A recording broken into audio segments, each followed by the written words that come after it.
विपक्ष तो आरोप लगा रहा है, जो प्रत्याशी हैं समाजवादी पार्टी को कह रहे हैं, उन्होंने तो ये चल तक के बेच दिया है, तो जनता इस बार उनको नहीं नकार रही है। इधर बोल रहा है कि भाई ये नहीं हुआ, वो नहीं हुआ है।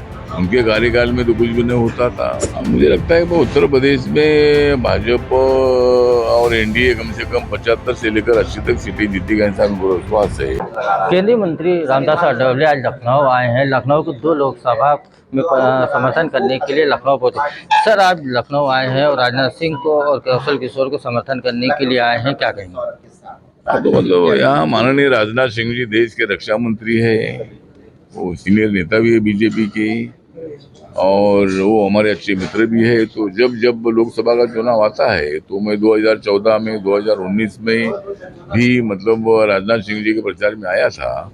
इस वक्त मैं माननीय राजनाथ सिंह जी के प्रचार की 2 सभाएं है, उसमें मैं सम्मिलित होने वाला हूँ।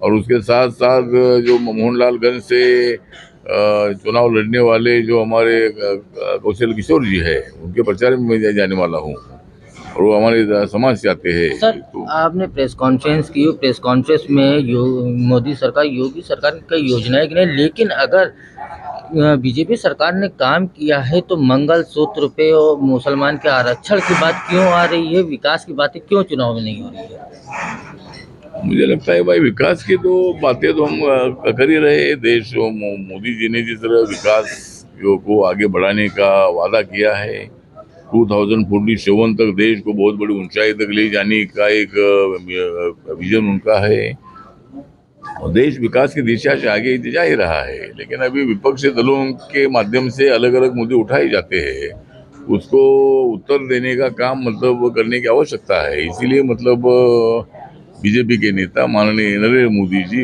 उसको मतलब लोगों को समझा रहे हैं। सर, 2014 की बात की जाए या 19 की बात की जाए, राजनाथ सिंह कहते थे लखनऊ को क्योटा बना देंगे, लेकिन लखनऊ की जनता कह रही है सड़कों का बुरा हाल है। विपक्ष तो आरोप लगा रहा है, जो प्रत्याशी हैं समाजवादी पार्टी को कह रहे हैं, उन्होंने तो ये चल तक के बेच दिया है, तो जनता इस बार उनको नहीं नकार रही है, क्या कहेंगे? मुझे लगता है कि समाजवादी पार्टी के बोलने में कुछ दम नहीं है। तो हमें पूरा विश्वास है कि भाई राजनाथ सिंह जी ने बहुत सारा काम भी किया है।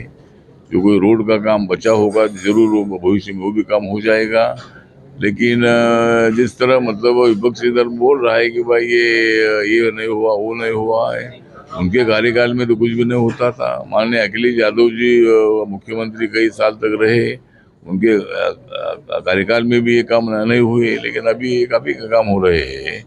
और जब बचे हुए काम पूरे करने का काम जरूर राजनाथ सिंह जी चुनकर आने के बाद। सर, उत्तर प्रदेश में भारतीय जनता पार्टी कितनी सीटें जीत रही है? हाँ, उत्तर प्रदेश में भारतीय जनता पार्टी कितनी सीटें जीत रही है?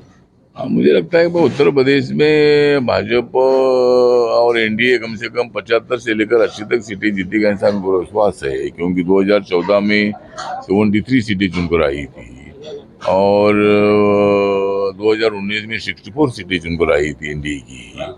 अभी इस वक्त मतलब सीटें बढ़ेगी, क्योंकि 2019 में सपा बसपा एक साथ थी, इसीलिए बसपा को 10 सीटें मिली थी।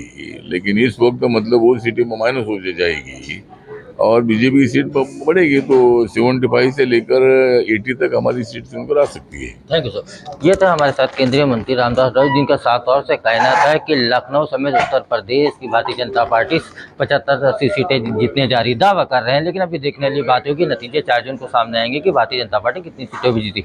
लखनऊ से एशियन न्यूज़ के लिए राशिद आरिफ।